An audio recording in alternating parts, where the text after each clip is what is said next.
Hello, welcome to Technoveda Solutions. In this video, we will discuss about control structures. So let's begin.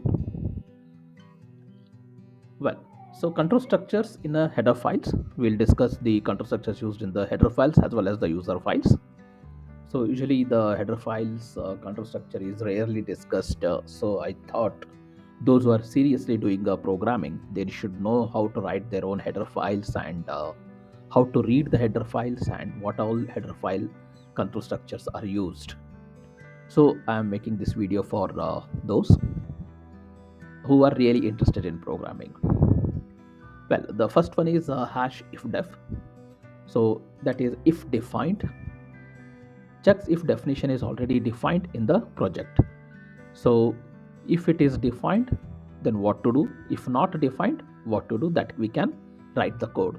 So this is used to avoid the multiple declarations of any particular statement or usually the header files and all, because we know that one header file includes the another header file. Like that, we have a multiple header file declaration inside another header files. So now what happens when we as a user just we write hash include stdio.h, then I say hash include stdlib.h. Like that, we keep on including the header files what we need. But it may happen so that in stdlib, in turn stdio is already declared.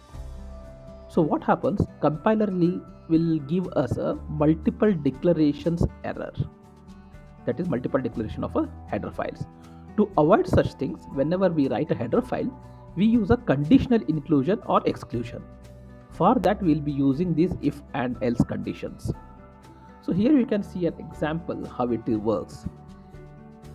So if def, end if, and else if. Okay, end if is like closing statement for the if statement. So here is a simple if statement. If x is equal to 0, then else if x is equal to 2, else what to do, and end if and end if will close like this.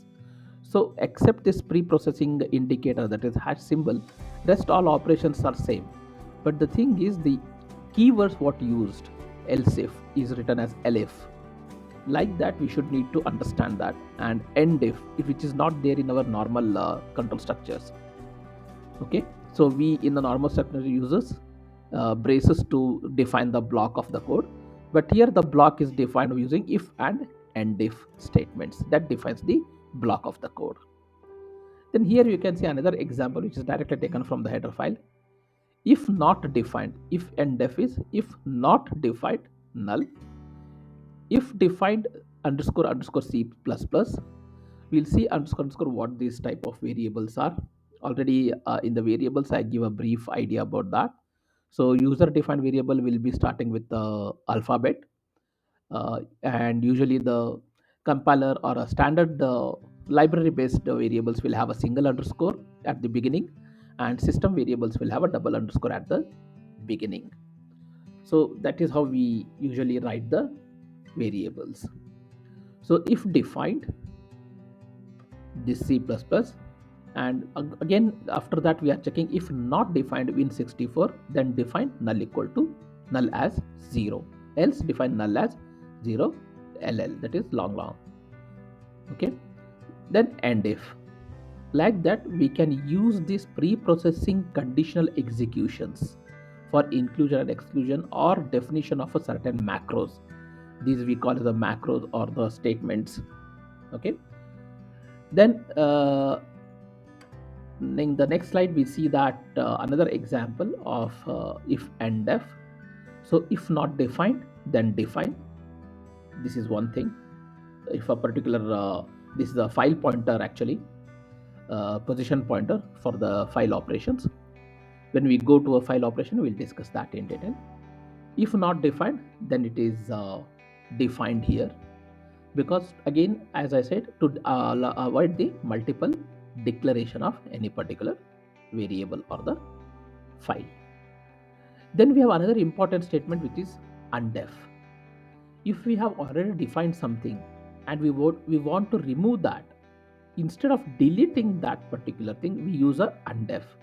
That is in because in real time programming already released package In that we don't do any addition, we don't make any changes in that, because it has been already tried, tested and released. So if we want to remove certain things, we use undef statement to undefine the particular variable or the statement. For that, undef will be used in the header files. These are the control structures which are used in the header files. Now coming to our normal statements, that what we use in the source file. So that is if else if, and switch case, continue statement and break statement. So if we know that it's a conditional statement checking true or false, it will return true or false. If else executes uh, in the case when if statement returns a false, then else case will be executed. Else if is used for the nesting of the if statement. If you want to have a nested if statement, then we can use a if and else if. And if we have a lot of if statements to be checked one after the other, then instead of writing that long if statement, we can use a switch case to avoid to check the multiple case checking. Then we have another two important instruction. One is a continue statement, another is the break statement. The continue statement always brings the control to the beginning of the current block what it is executing. Maybe it is a loop or the control structure. It will come to the control will come to the beginning of that particular block. And break statement will take the control out of the current block. Remember, it is only current block we are talking about.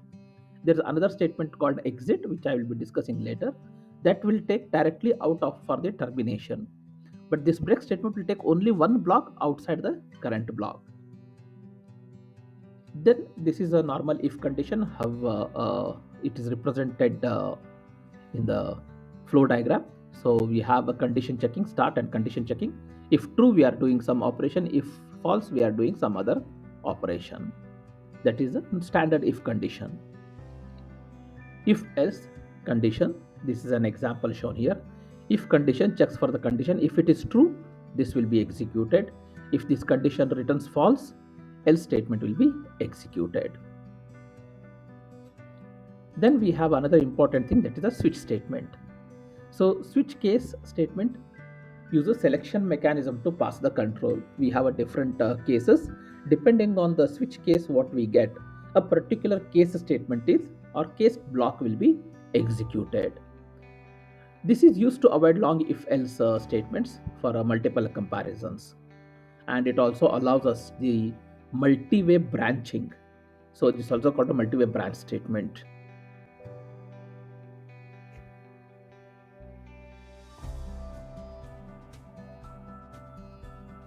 Okay, in this program we will be seeing how the control structure works. So as usual, we include the header file, uh, but this is the C programming, remember. So we have a void main, and then we declare some variables at the beginning. So v1 v2 are the input integers. Option is for one option I'm taking, I will explain you why, and this is a result. Then I'm asking the user to enter the values, and we are scanning the values both v1 and v2. And we know that we have to give ampersand while scanning, so that it will go to the respective address, and this is a format specifier what we discussed in the previous sessions. So for integer it is percentage %d for decimal integer, and here we are just printing the message to enter the option for the different operation like addition, subtraction, multiplication, division. Whichever option the user wants to perform, he will enter the respective values. So enter the option 1 2 3 4 for the respective operations. Then we are taking the input for that option as well. Then generally this is just checking if condition and nested if condition. To illustrate that, I have written this code. If v1 is less than that 10, then you just print the statement saying that the value is less than 10. And if it is greater than 5, then we print the value is greater than 5.